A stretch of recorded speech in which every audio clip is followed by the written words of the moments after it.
U.S. combat forces will phase out their combat mission. Some said that our drawdown would bring about more violence. Well, they were wrong, because the Iraqis are ready to take charge. And back here in Washington, Democrats want to take charge of the political conversation heading into the midterms. But is this something that voters are paying attention to? Top Line starts right now.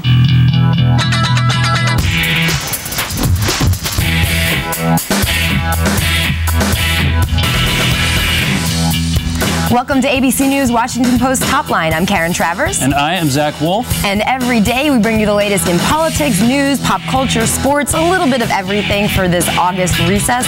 And with that, Zach, start us off. What's your first top line? First top line, mission accomplished, kinda. We heard Joe Biden right there.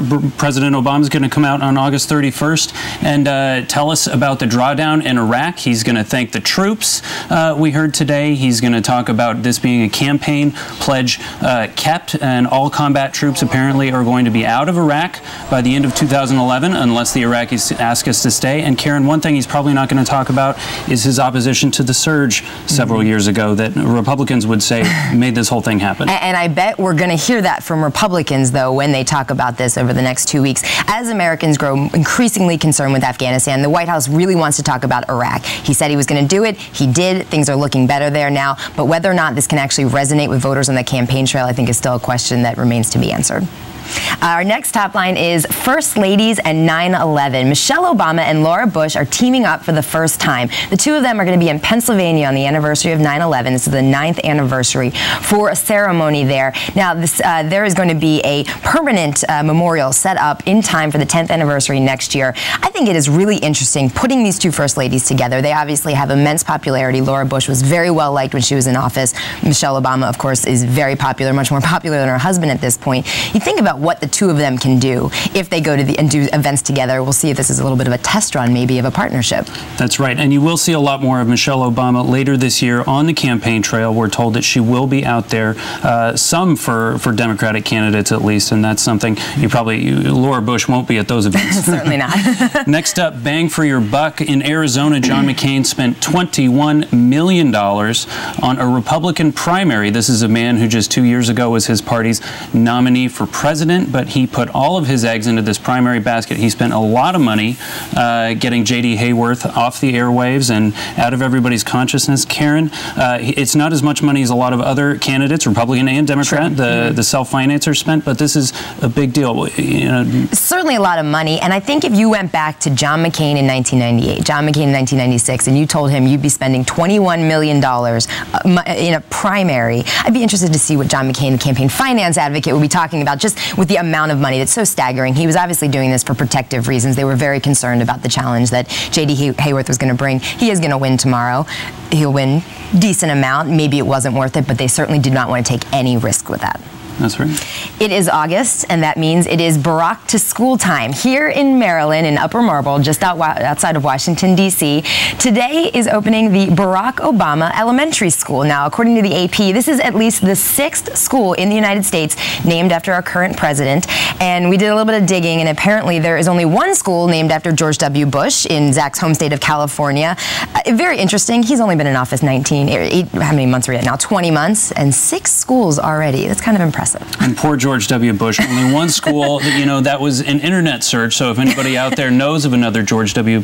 Bush elementary school that's not in Stockton, California, you know where to find us. Bring it to our attention. We'd love to give him his due, of course. So let's get into our first guest segment here. We have Sarah Field, the Director of Policy from Liberty Central, and Anthony Coley, the Director of the Brunswick Group. Thank you so much for joining us. Thank you. Today, we're hearing a lot about Iraq. You have Vice President Biden out there talking about it, and the White House is starting to talk about the details of what President Obama will say on August 31st when he gives this big Iraq speech. And you heard Zach and I talking about this. Voters are talking about Afghanistan in terms of their being concerned about where that's going, and obviously the economy is #1 right now. Can Democrats use this and have any success as a campaign issue by talking about the successes they're seeing in Iraq? I would argue, Karen, first of all, thank you all for having me, but I would say that the issue of Iraq is an issue that's on everyone's mind. It may be on the back burner in terms of where the Obama administration is focused right now, but this is a situation, as we all know, that this was George Bush's Bush's war. It was a war that he fought that was based on false evidence and false intelligence.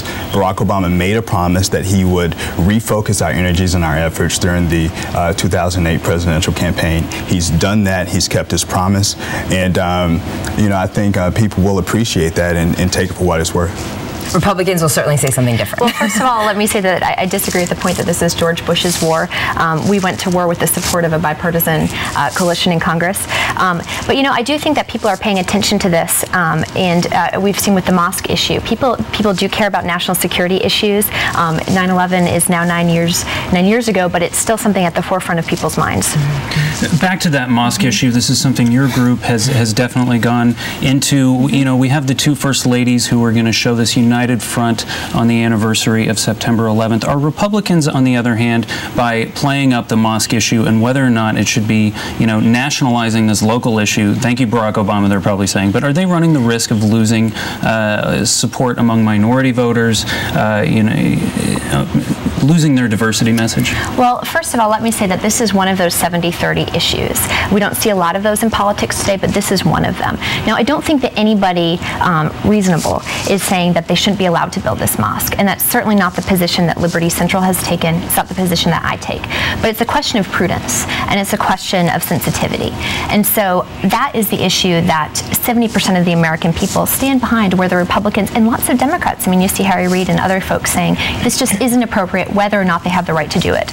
Democrats, go ahead. No, let me say this. There are, and I appreciate, you know, the fact that Liberty Central and Sarah don't take that position, but the fact of the matter remains that there are a lot of people on the right who don't think that this mosque should be built. And I shouldn't even say mosque. I think all of us are getting lost in the nomenclature of this. This is a multi-use cultural center that has a prayer space that's 2.5 blocks from Ground Zero. It's on the same, it will be on the same block as some strip clubs, right? So this is one of those situations where, unfortunately, Republicans don't have, and we haven't seen them cooperate with Democrats on the legislative front. They haven't offered credible alternatives. And so in advance of an expectedly close midterm election, they're fanning the flames on an issue like this in order to, I think, invoke fear.